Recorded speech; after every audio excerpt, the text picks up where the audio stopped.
สบายดีครับพระเจ้าซื้อทัศน์อย่างเมื่อนี้จะมาทดลองเกี่ยวกับการฮักของแสงเนาะ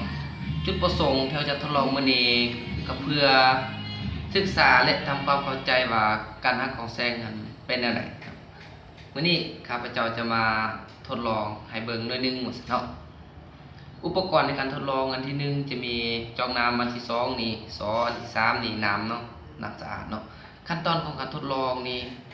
1นี่ตั้งจอกน้ำไว้2นี่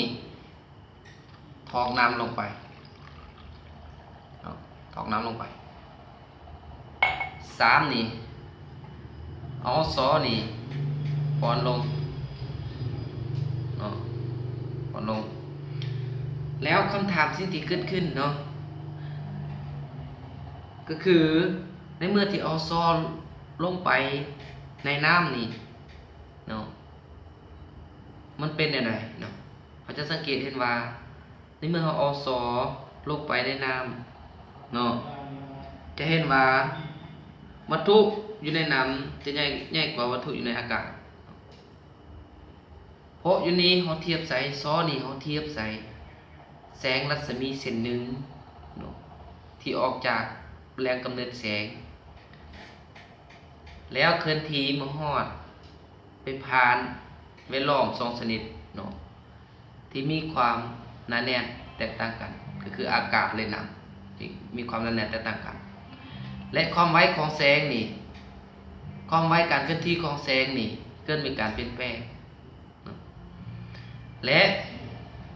รัศมีของแสงนี่จะเกิดมี2ทิศทางเนาะในเมื่อมันทิศทางที่1นี่ในเมื่อแสงเคลื่อนที่จากอากาศเนาะไปผ่านแวดล้อมที่2นี่ที่มีความหนาแน่นหลายในเมื่อมันผ่านเนาะฮอดเส้นต่างๆมันจะเปลี่ยนทิศทางของการเคลื่อนที่เลยอยู่ในนี้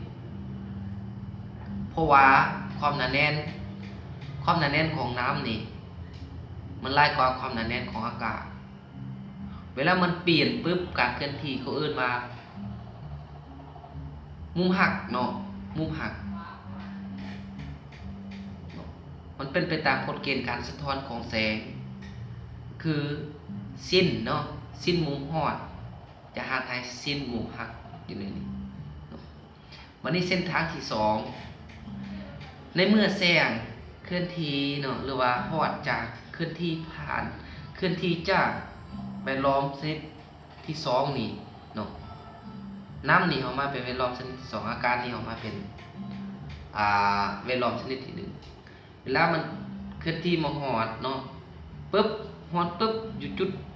ตั้งซากนี่มันก็จะเปลี่ยนทิศทางของการเคลื่อนที่แล้วอยู่ในนี้เนาะเวลามันเปลี่ยนปึ๊บจะเกิดเป็นมุมนิดนึงแล้วก็เวลาเกิดเป็นมุม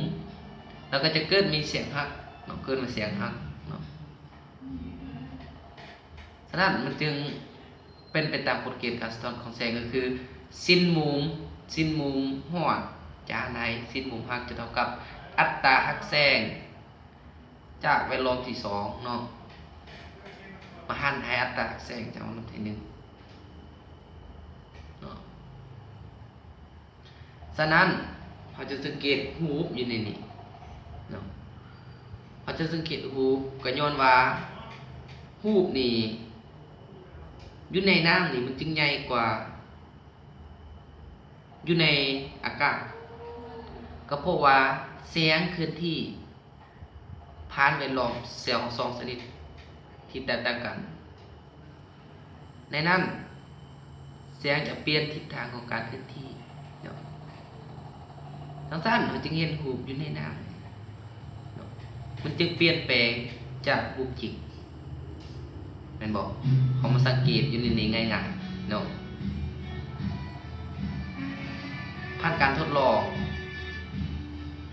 สำหรับข้าพเจ้ากา